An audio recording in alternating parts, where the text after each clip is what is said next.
Value zone hyper mart ఇప్పుడు మన అమీర్పేట్ లో ఈ సెప్టెంబర్ 18న గొప్ప ప్రారంభం. హైదరాబాద్ లో వర్ష బీభత్సం కొనసాగింది. గంట వ్యవధిలో కురిసినటువంటి భారీ వర్షానికి నగరంలోని అనేక ప్రాంతాలు రాత్రి సమయంలో బీతావహ వాతావరణంలోకి వెళ్ళిపోయాయి. 10 సెంటీమీటర్ల కంటే ఎక్కువ వర్షపాతం గంట వ్యవధిలోనే నగర వ్యాప్తంగా కురవడంతో చాలా ప్రాంతాలు కూడా అల్లాడిపోయాయి. రోడ్లన్నీ కూడా తడిసి ముద్దైపోయాయి. చాలా లోతట్టు కాలనీలన్నీ కూడా మునిగిపోయాయి. దీంతో వాహనాలన్నీ కూడా ఆ వరద ప్రవాహానికి గల్లంతైనటువంటి పరిస్థితి. గంటల వ్యవధిలోనే పలు ప్రాంతాలలో 15 సెంటీమీటర్ల వర్షపాతం నమోదైంది. రాత్రి 11 గంటల వరకు కూడా ఈ యొక్క పరిణామం కొనసాగింది. అర్ధరాత్రి వరకు కూడా ముషిరాబాద్ తాళ్లబస్తీలో అయితే అత్యధికంగా 15.05 సెంటీమీటర్ల వర్షపాతం నమోదైంది.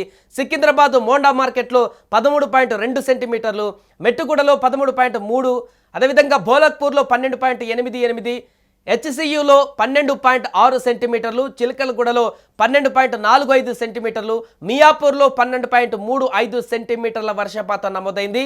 బుధవారం రాత్రి తొలుత మియాపూర్ చుట్టుపక్కల మొదలైనటువంటి ఈ భారీ వర్షం ఆ తర్వాత గచ్చిబౌలి పరిసర ప్రాంతాలకు విస్తరించి మొత్తం నగర వ్యాప్తంగా కూడా ఈ వర్షపాతం అనేది నమోదైంది. లోతట్టు రహదారులపైన అయితే మోకాల లోతు కంటే ఎక్కువ కూడా వరద చేరింది. ముంబై జాతీయ రహదారి గంగారం వద్ద ఇరువైపులా కూడా పెద్ద ఎత్తున వరద చేరిపోయింది. రహదారులు చెరువులను తలపించాయి, నాలాలు ఉప్పొంగిపోయాయి. వరద దాటికి గాంధీనగర్, యూసఫ్ గూడలో ద్విచక్ర వాహనాలు గల్లంతైపోయాయి. ఇళ్లలోకి, సెల్లార్లోకి చాలా ప్రాంతాలలో నీరు కూడా చేరిపోయింది.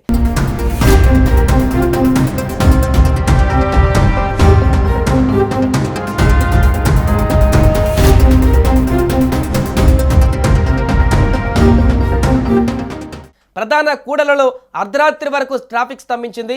పాత బస్తీ సహా బంజారాహిల్స్, జూబ్లీహిల్స్, అమీర్పేట్ శివారు ప్రాంతాలలో విద్యుత్ సరఫరాకు కూడా చాలా సమయం పాటు అంతరాయం ఏర్పడింది. అలాగే జూబ్లీహిల్స్, బంజారాహిల్స్, అమీర్పేట్, యూసఫ్ గూడ, ఎస్ఆర్ నగర్, సనత్ నగర్, ఎర్రగడ్డ, మియాపూర్, మధ్యనగూడ, చందానగర్, లింగంపల్లి, గచ్చిబౌలి, మాదాపూర్, రాయదుర్గం, కట్పల్లి, కేబిహెచ్లో వర్షం దంచుకొట్టింది. దీంతో చాలా ప్రాంతాలు కూడా నదులను తలపించాయి. నిన్న రాత్రి వచ్చినటువంటి ఆ వరదను చూస్తే ఒక రకంగా భయాందోళన కలగక మానదు. అంత భారీగా రోడ్ల మీద వరద ప్రవహించింది, నదులు ప్రవహించాయి. ఒక రకంగా కొన్ని ప్రాంతాల్లో సముద్రాన్ని కూడా తలపించింది. ఈ నేపథ్యంలో చాలామంది ప్రయాణికులు ఇబ్బందులు పడ్డారు. ఆ వరదల్లో గల్లంతై ప్రాణాలను రక్షించుకున్న వారు అనేక మంది ఉన్నారు.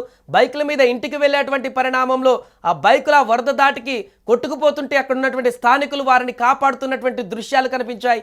ఇంకా దీంట్లో ఒక దురదృష్టకరమైనటువంటి ఘటన, ఇక్కడ బల్కంపేట నుంచి బేగంపేటకు వెళ్తున్నటువంటి ఒక వ్యక్తి, రాత్రి వేళలో ఇంటికి వెళ్తున్నటువంటి ఒక వ్యక్తి బైక్ మీద వెళ్తుంటే ఆ వరద ప్రవాహానికి అందులో గల్లంతై అక్కడే వెంటనే మరణించినటువంటి ఒక దృశ్యం కూడా కనపడింది రాత్రి. అక్కడ స్థానికులు ఆ వరదలో గల్లంతైనటువంటి వ్యక్తిని తాళ సహాయంతో బయటికి తీశారు. కానీ అప్పటికే అతను మృతి చెందినటువంటి ఒక ఆ పరిస్థితి కూడా నెలకొంది. అంత దారుణమైనటువంటి వర్షం హైదరాబాద్లో కొనసాగింది. గత 8 సంవత్సరాలలో ఇంత ఏకదాటిగా ఎట్ ఏ టైం ఇంత భారీ వర్షం ఎప్పుడు పడలేదంటూ కూడా కొంతమంది చెప్తున్నారు నిపుణులు.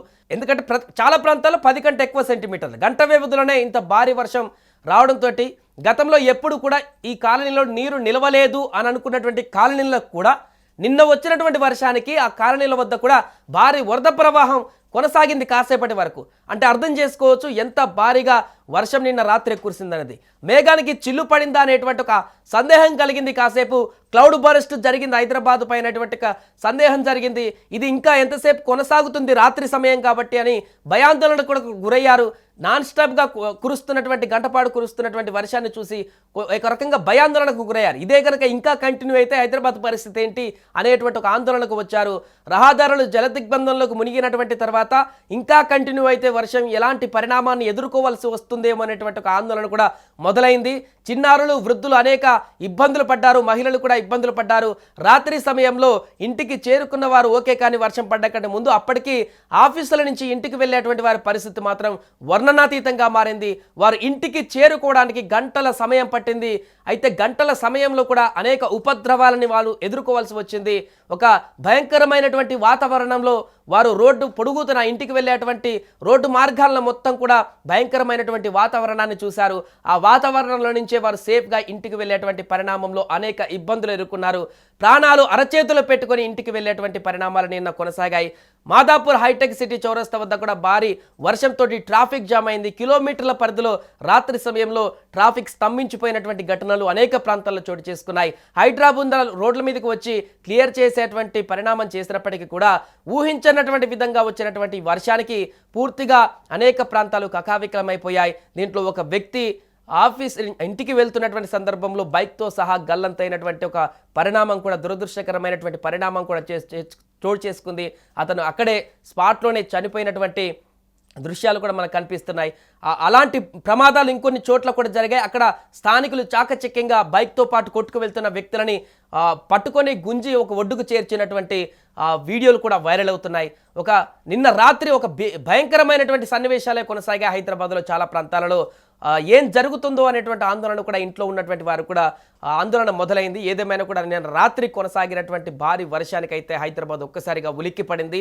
ఇలాంటి క్లౌడ్ బరస్ట్, ఇలాంటి మేఘానికి చిల్లు పడిందా అనేటువంటి విధంగా పడినటువంటి వర్షం గతంలో ఎప్పుడు మేము చూడలేదు. ఇంత ఏకధాటిగా కురిసినటువంటి వర్షం అంటూ కూడా చాలామంది స్థానికులు చెప్తున్నారు. గత 7 సంవత్సరాల్లో కూడా అంటే అప్పుడప్పుడు ఏకధాటిగా భారీ వర్షాలు పడుతుంటాయి నగరంలో, కానీ గంట పాటు సుమారుగా గంట కంటే ఎక్కువ సమయం నాన్ స్టాప్గా ఒకే లెవెల్లో భారీ వర్షం కురవడం అనేది చాలా రేర్గా జరిగేటువంటి పరిణామం. అందుకే నిన్న జరిగినటువంటి ఈ యొక్క పెను వర్షాభావంతో చాలా ప్రాంతాలు నీట మునిగినటువంటి సందర్భం అయితే నెలకొంది. దీనికి సంబంధించి ఇప్పుడు ఇంకా సహాయక చర్యలు కొనసాగుతున్నాయి. చాలా ప్రాంతాల్లో రోడ్లు కొట్టుకుపోయాయి, చాలా ప్రాంతాల్లో రోడ్లు గుంతలు పడిపోయాయి, డ్రైనేజెస్ కూడా డ్యామేజ్ అయినట్టుగా తెలుస్తుంది. వీటన్నిటికి సంబంధించి జిహెచ్ఎంసీ హైడ్రా బృందాలు కూడా రాత్రి నుంచే రోడ్ల మీదకి వచ్చి ఆ సహాయక చర్యలు కూడా చేపడుతున్నారు. ఈరోజు ఉదయానికి ఇంకా రాత్రి జరిగినటువంటి పరిణామాలకు సంబంధించి ఎక్కడ డ్యామేజ్లు జరిగినటువంటి వివరాలు కూడా వెల్లడించే అవకాశం ఉంది.